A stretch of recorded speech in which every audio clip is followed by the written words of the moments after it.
Il y a une vérité que peu de personnes osent regarder en face.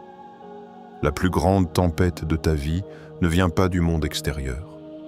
Elle ne vient pas des critiques. Elle ne vient pas des difficultés. Elle ne vient pas du manque d'argent ni du manque d'opportunités. Elle vient de ton esprit. Chaque jour, des milliers de pensées traversent ta conscience. Certaines élèvent, d'autres affaiblissent. Certaines éclairent, d'autres obscurcissent. Mais la plupart du temps, nous ne choisissons pas lesquelles guideront notre vie. Nous les laissons décider pour nous. Le Bouddha a enseigné que l'esprit est tout. Ce que tu penses, tu le deviens. Ce que tu nourris intérieurement finit par façonner ton monde extérieur. Pourtant, très peu de personnes entraînent réellement leur esprit. Nous entraînons notre corps. Nous entraînons nos compétences. Nous entraînons nos projets. Mais qui entraîne sa conscience ? Si tu observes honnêtement ta vie, tu verras que chaque réaction, chaque peur, chaque hésitation est née d'une pensée à laquelle tu as donné du pouvoir. Et lorsque ces pensées ne sont pas observées, elles deviennent des chaînes invisibles. Cette vidéo n'est pas un simple discours motivant. C'est une invitation à une pratique intérieure. Une pratique quotidienne pour fortifier ton esprit, non pas par la lutte, mais par la clarté. Non pas par la rigidité, mais par la présence. Non pas par l'orgueil, mais par la maîtrise consciente. Aujourd'hui, nous allons explorer 8 rappels puissants à intégrer dans ta vie. 8 attitudes à cultiver. 8 décisions intérieures qui, si elles sont appliquées avec sincérité, peuvent transformer ton existence. Ce n'est pas le monde qui doit changer en premier. C'est la manière dont tu l'habites. Au-delà de cette vidéo, si tu veux t'engager plus concrètement dans ton évolution intérieure, un e-book t'attend dans la description pour t'accompagner dans cette démarche. Il t'aidera à comprendre l'attachement, à développer ton autonomie émotionnelle et à construire un refuge intérieur stable, indépendant des circonstances extérieures. Respire profondément. Reviens ici et ouvre ton esprit. 1. Observe et désarme la voix intérieure qui te limite. Ferme les yeux un instant. Respire profondément. Sens l'air qui entre et sort, comme une vague douce qui va et vient sur le rivage de ton esprit. Dans ce silence, une voix apparaît. Elle est subtile au début, un murmure presque imperceptible. Puis, selon les moments, elle s'élève, elle s'impose. Elle te dit que tu n'es pas prêt, que tu n'es pas assez, que ce n'est pas le bon moment, que tu devrais attendre, que tu devrais te contenter de ce que tu as déjà, que tu devrais rester dans le connu, là où c'est sûr. Cette voix n'est pas ton ennemi. Elle a une fonction, elle cherche à te protéger, à prévenir la douleur, l'échec, l'inconfort. Mais elle n'est pas ton guide. Elle ne te conduit pas vers ce qui te fera grandir. Elle ne connaît pas la joie de découvrir ton potentiel, ni la lumière qui t'attend au-delà de la peur. Elle n'est qu'une répétition, un enregistrement ancien de croyances que tu as accumulées au fil des années. Chaque phrase qu'elle prononce est le reflet de mémoires passées, de conditionnements, de peurs héritées ou apprises. Dans la tradition bouddhiste, on apprend que la pensée n'est qu'un phénomène passager. Elle surgit, elle reste un instant, puis elle disparaît. Pourtant, la plupart des êtres humains s'identifient à elle. Ils croient que leurs peurs, leurs doutes, leurs limitations sont la vérité. Mais tu n'es pas cette voix. Tu es celui qui l'entend, celui qui l'observe, celui qui choisit de ne pas lui obéir aveuglément. Cette distinction est fondamentale. Elle est la première clé pour désarmer les limitations intérieures. Imagine maintenant que cette voix est comme un vent qui souffle dans les branches d'un arbre. Elle fait bouger les feuilles, elle crée un mouvement, mais elle ne peut pas déraciner l'arbre. L'arbre, c'est toi. Tu es enraciné dans la conscience, dans la présence. Observer le vent sans t'y identifier te permet de rester calme, centré et immobile, même lorsque le vent devient violent. La première force intérieure consiste à créer un espace entre toi et tes pensées.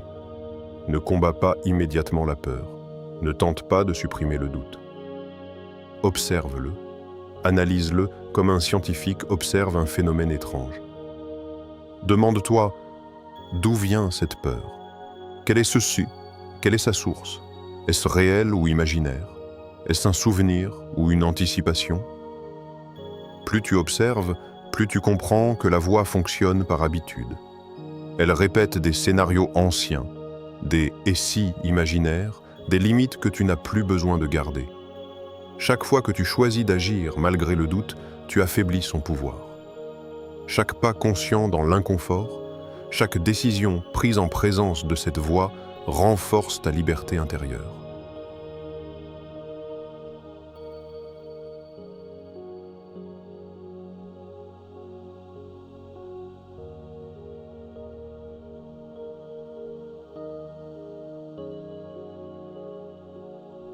Et plus tu pratiques, plus la voix devient un signal et non une contrainte.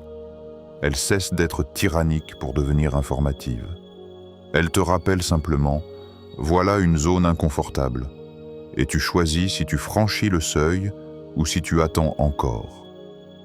Visualise maintenant un grand ciel bleu. Les pensées sont des nuages. Elles traversent, elles changent de forme, elles disparaissent. Le ciel, lui, reste vaste, infini et tranquille. Ton esprit est ce ciel. Observer tes pensées, c'est prendre conscience que tu n'es pas la tempête, mais le ciel qui l'accueille. Cette pratique n'est pas passive, elle est active. Elle demande attention, constance, patience et douceur envers toi-même. La méditation devient alors un exercice de désarmement. Tu observes, tu accueilles, tu reconnais, mais tu ne t'identifies pas. Le doute devient un compagnon silencieux, le jugement un visiteur passager, la peur un enseignant discret. Ce processus transforme la peur en courage latent, le doute en discernement, l'incertitude en lucidité. Un esprit observé devient un esprit discipliné. Un esprit discipliné devient un esprit libre. Et la liberté ici n'est pas une absence de peur. C'est la capacité à agir malgré la peur, à exister pleinement malgré l'incertitude.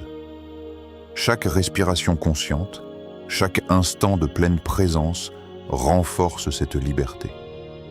Elle te permet de regarder tes pensées avec tendresse, sans être captif d'elles, et d'ouvrir la porte vers une vie plus riche, plus expansive, plus vraie d'eux. Choisis ton état intérieur dès le réveil. La manière dont tu ouvres les yeux le matin change tout. Avant même de toucher ton téléphone, avant de plonger dans le bruit du monde, avant que les notifications, les mails et les urgences ne t'envahissent, il existe un espace sacré, un intervalle fragile, presque invisible, un seuil entre le sommeil et la conscience éveillée. Ce seuil peut décider de la tonalité émotionnelle de toute ta journée. Si tu te lèves en mode automatique, en suivant l'habitude, la journée te dirigera. Tu seras emporté par le flux des événements, par la pression extérieure, par la réaction aux circonstances. Mais si tu te lèves avec conscience, si tu choisis ton état intérieur dès le lever, tu diriges la journée. Tu deviens l'architecte de ton expérience, le maître de ton énergie. Le Bouddha parlait de l'intention juste. L'intention est comme une graine plantée dans le sol fertile de ton esprit. Ce que tu plantes au réveil, ce que tu choisis de nourrir dès le matin, croît au fil de la journée et influence chaque geste, chaque mot, chaque pensée. Demande-toi, quel état intérieur vais-je cultiver aujourd'hui? Veux-tu nourrir la patience ou l'irritation, la clarté ou la confusion, la compassion ou la réaction? Tu ne peux pas tout contrôler ce qui va se produire, mais tu peux décider de la qualité de présence avec laquelle tu vas accueillir ce qui arrive. Ce choix influence profondément ta perception, ton humeur, ton comportement et même l'énergie des personnes que tu rencontres. Avant de sortir du lit, prends une grande inspiration. Ressens ton corps, tes muscles, ton souffle, la vie qui circule en toi. Pose une intention simple mais significative. Aujourd'hui, je répondrai avec calme. Ou, aujourd'hui, je resterai conscient de mes paroles. Ou encore, aujourd'hui, je cultiverai la paix et l'attention. Ces phrases ne sont pas des affirmations magiques qui changeront instantanément la réalité. Elles sont des directions, des points d'ancrage pour ton esprit. Elles te permettent de te rappeler qui tu veux être, même quand la journée devient difficile. Quand les situations complexes surviennent, quand les émotions s'intensifient, ce rappel matinal devient ton phare, ton centre de gravité. Imagine ton esprit comme un jardin. Chaque matin, tu plantes des graines de clarté, de patience, de présence et de compassion. Si tu ignores ces graines, le jardin sera envahi par les mauvaises herbes de la frustration, de la colère et de la précipitation. Mais si tu les nourris, chaque geste, chaque parole et chaque décision deviennent un acte conscient, et le jardin fleurit tout au long de la journée. Le rituel du matin ne se limite pas à une routine mécanique. Il est sacré. Il est un geste d'amour envers toi-même et envers les autres. Il définit le ton de tes interactions, la qualité de ton attention et la profondeur de ton engagement envers la vie. Même quelques minutes de pleine conscience au réveil peuvent transformer radicalement la manière dont tu navigues dans le monde. Ainsi, le matin devient un moment de puissance intérieure. Il te rappelle que tu as le choix, que tu es l'artisan de ton état intérieur, et que cette intention matinale, cultivée avec régularité, influence non seulement ta journée, mais aussi ton évolution personnelle et spirituelle. 3. Habite ton corps avec dignité et conscience. Regarde la façon dont tu marches.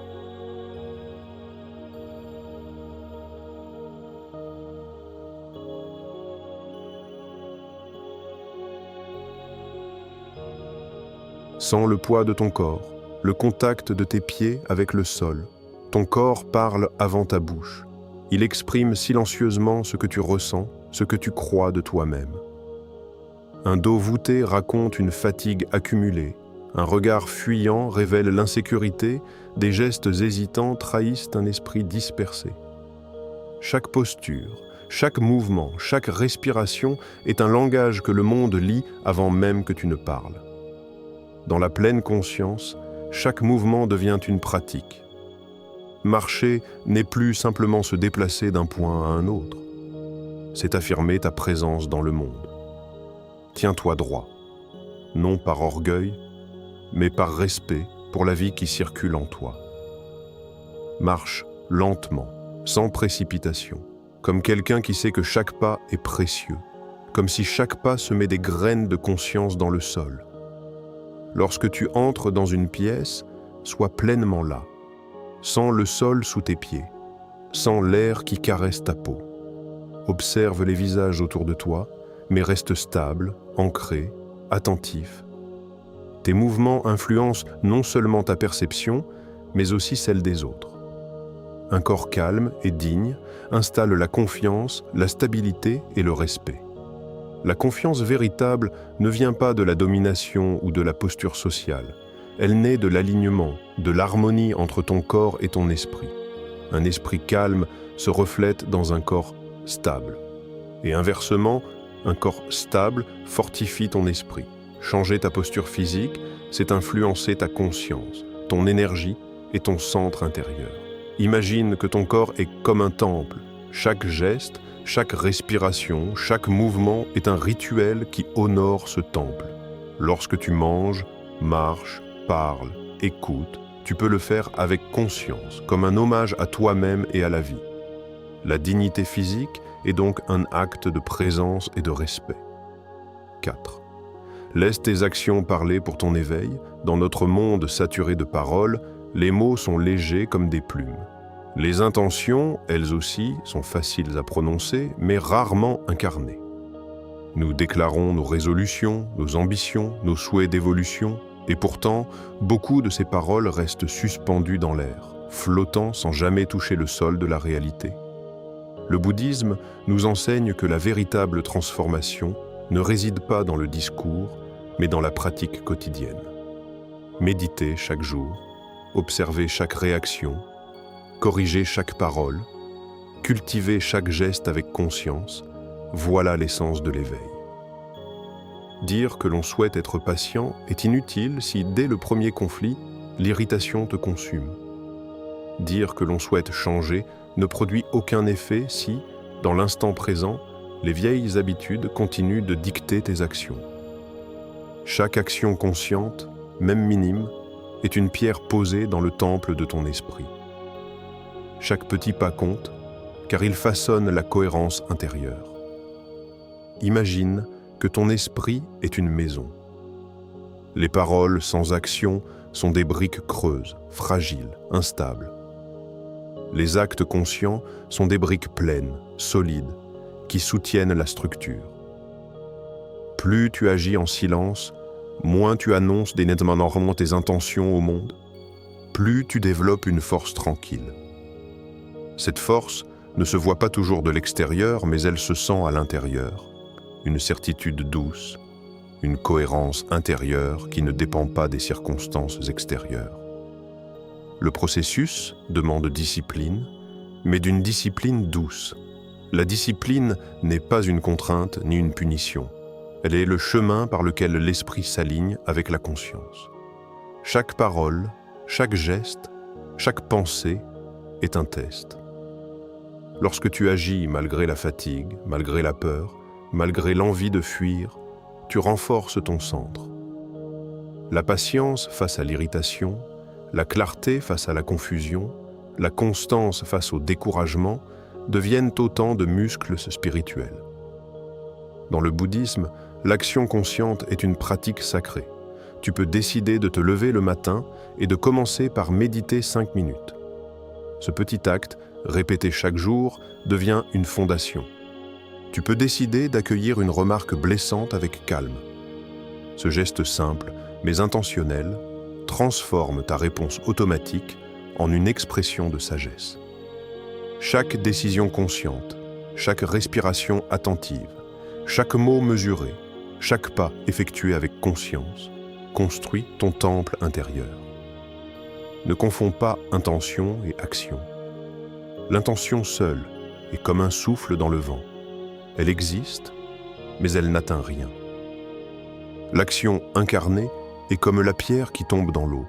Elle crée un impact, des cercles, des changements perceptibles. Agir en silence, avec constance et cohérence, renforce ta confiance intérieure. Ton esprit apprend à reconnaître que tes décisions ont du poids, que tes actes ont de la valeur, que ta présence compte. Le véritable éveil n'est pas théorique. Il ne se mesure pas par des lectures, des discours. Il se mesure par la qualité de ton action quotidienne, par l'attention que tu mets dans tes gestes, par la discipline que tu observes sans bruit, par la constance silencieuse de ton engagement envers toi-même et la vie. Moins de promesses, plus de pratiques. Moins d'annonces, plus de discipline douce. Moins de paroles, plus d'actes.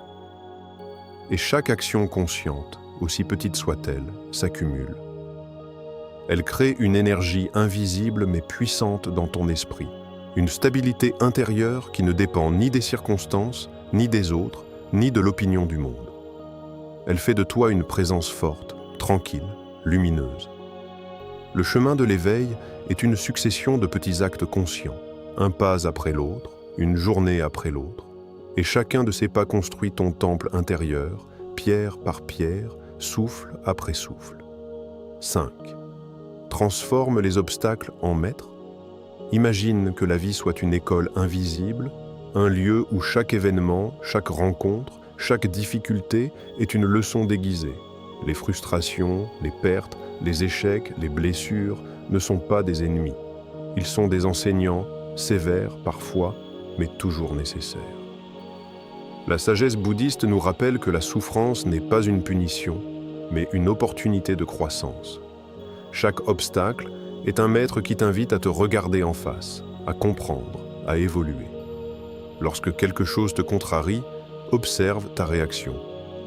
Ne fuis pas, ne blâme pas, ne te défends pas immédiatement, observe. Dans cet instant précis, il y a un enseignement à saisir. Si quelqu'un te critique, pratique la stabilité. Observe les émotions qui surgissent, colère, honte, peur. Comprends leur origine. Transforme cette énergie en conscience. Apprends à rester calme, à ne pas être entraîné par l'ego. La critique devient un miroir. Elle te montre où l'attachement, la peur ou l'illusion se cachent. Si tu échoues d'agir dans un projet, dans un objectif, pratique l'humilité. Reconnaître tes limites, accepter l'impermanence des résultats, accueillir l'apprentissage avec ouverture, voilà ce que les obstacles peuvent t'enseigner. Chaque échec est un maître déguisé. Il révèle tes points faibles, tes croyances limitantes et ouvre la porte à la transformation. Si tu perds quelque chose que tu pensais essentiel, pratique le détachement. Le Bouddha n'a jamais promis une vie sans perte, mais il a enseigné que chaque perte contient une leçon profonde. Ce à quoi nous nous accrochons trop fort est souvent ce qui nous empêche de grandir. Chaque obstacle révèle un attachement. Chaque attachement révèle une illusion. Chaque illusion comprise devient liberté. La question « Pourquoi moi ?» est inutile et alimente la victimisation. La vraie question est « Qu'est-ce que cela m'enseigne ?» Ce simple changement de perspective transforme la relation avec la vie. Les difficultés cessent d'être des ennemis, elles deviennent des maîtres silencieux, des guides invisibles qui te montrent le chemin vers la conscience, vers la maîtrise de toi-même, vers la liberté intérieure. Imagine maintenant les défis comme des pierres dans un ruisseau. Au premier abord, elles semblent bloquer le courant. Mais en observant attentivement, tu remarques que l'eau s'adapte, qu'elle contourne, qu'elle s'élève, qu'elle apprend à naviguer. Les obstacles ne sont pas des barrières absolues. Ils sont des occasions de flexibilité, de créativité, de patience. Chaque réaction consciente face à un obstacle te enseigne quelque chose que la facilité ne pourrait jamais révéler. La vie devient alors un entraînement continu. Chaque émotion, chaque événement devient un exercice de pleine conscience. La colère enseigne la maîtrise. La peur enseigne le courage. La tristesse enseigne la profondeur de l'âme. La frustration enseigne la patience.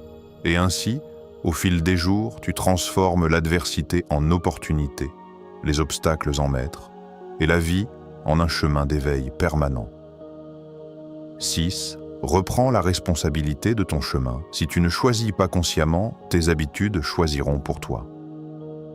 Beaucoup de gens vivent en réaction. Réaction aux émotions, réaction aux circonstances, réaction aux opinions et aux jugements des autres. Cette réactivité est comme un vent qui souffle sur un bateau sans gouvernail.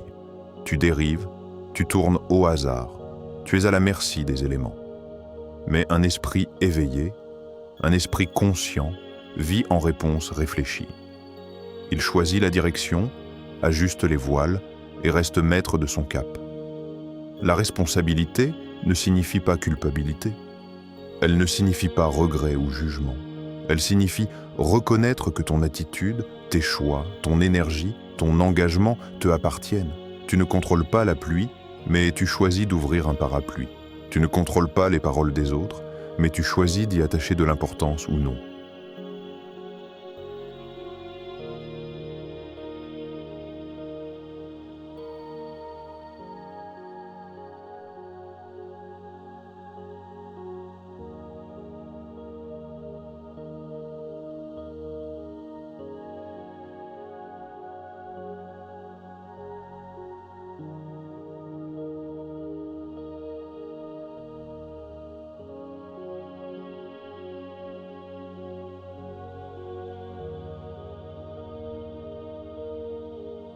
Tu ne contrôles pas les résultats de tes efforts, mais tu contrôles l'intention et la qualité de ton action.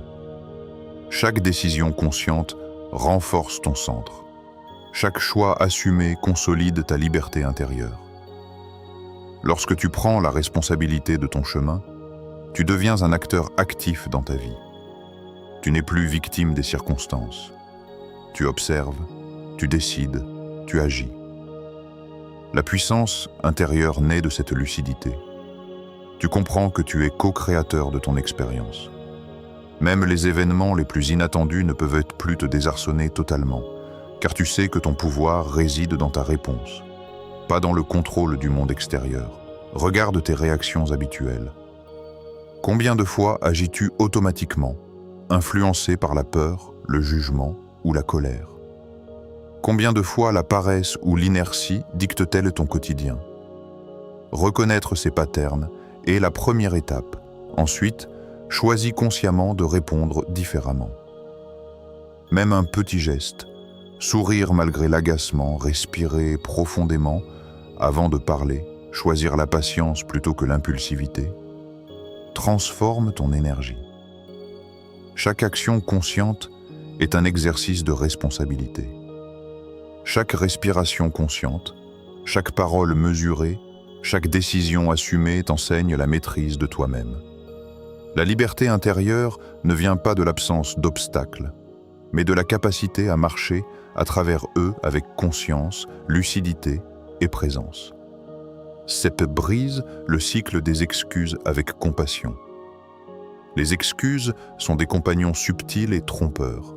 Elles se présentent sous des formes familières, presque innocentes, mais leur influence est profonde. Je suis fatigué. Je n'ai pas le temps. Je ne suis pas prêt. Ces phrases semblent justes à première vue. Elles ont le goût de la réalité. Elles sont confortables, rassurantes. Mais si tu les examines de près, elles révèlent souvent autre chose. Une peur du changement, un désir de rester dans la zone connue, un attachement à ce qui est familier. Observe ces excuses sans jugement. Ne les condamne pas, ne te blâme pas. Remarque simplement comment elles apparaissent et comment qu'elles te retiennent. Elles ne sont ni bonnes ni mauvaises. Elles sont des indicateurs. Des signaux qui te montrent où ton esprit cherche à éviter l'inconfort. L'inconfort est ce qui fait grandir. L'inconfort est ce qui permet l'évolution.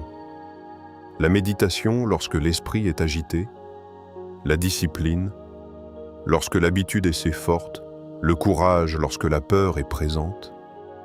Tout cela est inconfortable et c'est exactement ce dont tu as besoin pour franchir un palier de conscience. Maintenant, pose-toi la question. Est-ce vraiment impossible ou simplement inconfortable? La fatigue peut être réelle, oui, mais souvent, elle n'est pas suffisante pour justifier la stagnation. Le manque de temps est une perception, pas une vérité absolue. Le sentiment de ne pas être prêt est une alerte du mental, mais il ne définit pas ton potentiel. Lorsque tu fais cette distinction, tu commences à comprendre que chaque excuse contient en réalité une opportunité déguisée, l'occasion de t'affirmer, de te dépasser, de choisir la conscience plutôt que la complaisance. Grandir est inconfortable. Changer une habitude est inconfortable. Même respirer profondément face à une situation tendue peut être inconfortable. Mais ce passage par l'inconfort est le canal vers l'expansion de ton esprit et de ton cœur. Chaque fois que tu choisis la facilité, tu renforces l'ancienne version de toi-même. Tu répètes des schémas connus. Tu renforces les limites imaginaires que tu t'imposes. Mais chaque fois que tu choisis la discipline consciente, tu sculptes une nouvelle identité. Tu deviens plus aligné, plus présent, plus puissant dans la douceur. Imagine que chaque excuse est une pierre sur ton chemin. Si tu laisses ces pierres bloquer ton passage, tu t'arrêtes. Mais si tu observes, si tu choisis de les contourner ou de les franchir avec attention, elles deviennent des marches, des points d'appui qui te permettent de monter vers une version plus consciente de toi-même. Le mentor intérieur que tu développes ici est doux, mais ferme. Il ne crie pas, il ne menace pas, mais il ne cède pas non plus à l'illusion de la facilité. Il t'accompagne, te guide, te rappelle que la liberté naît dans la discipline et l'engagement envers soi-même. La pratique consiste à transformer chaque « je ne peux pas » en un « je choisis de le faire ». Cela ne signifie pas nier la fatigue ou l'inconfort, mais reconnaître leur présence tout en affirmant ton intention. Tu observes la résistance, tu sens la peur, tu notes la lassitude, et malgré tout, tu avances. Cette progression, pas à pas, crée une identité qui n'est plus définie par les excuses, mais par la conscience, la responsabilité et la compassion envers soi-même.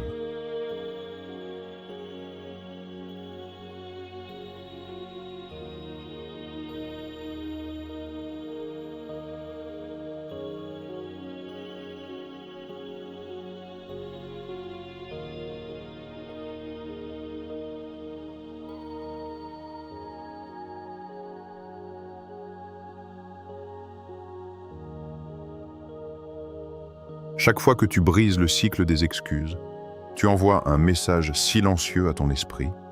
Tu es maître de ta vie, tu es capable de transcender la peur, tu es prêt à évoluer. La douceur n'est pas la complaisance et la fermeté n'est pas la rigidité.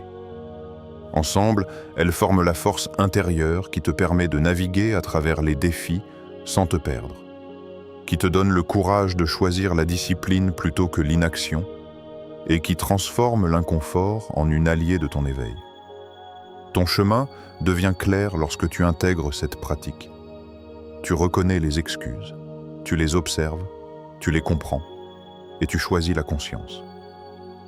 Tu apprends à marcher avec courage dans l'inconfort, à respirer face à la peur, à avancer malgré la fatigue. Et chaque pas conscient renforce ta liberté intérieure, ton alignement, et ton engagement envers la vie. 8. Protège la paix de ton esprit. Tout le monde a une opinion, peu ont une compréhension. Les mots des autres traversent notre vie comme le vent à travers les arbres. Certains caressent, d'autres secouent. Si tu laisses chaque parole, chaque critique, chaque conseil entrer sans discernement, ton esprit deviendra fragmenté. Les idées des autres ne doivent pas devenir les chaînes de ton esprit. Il est essentiel d'apprendre à écouter sans absorber, à entendre sans internaliser. Tous les conseils ne sont pas sages. Toutes les critiques ne sont pas justes. Certains mots reflètent l'ignorance, la peur, l'attachement. Ton esprit est un jardin. Si tu ne choisis pas quelles graines laisser entrer, les mauvaises herbes pousseront, envahissant ton espace intérieur. Mais si tu choisis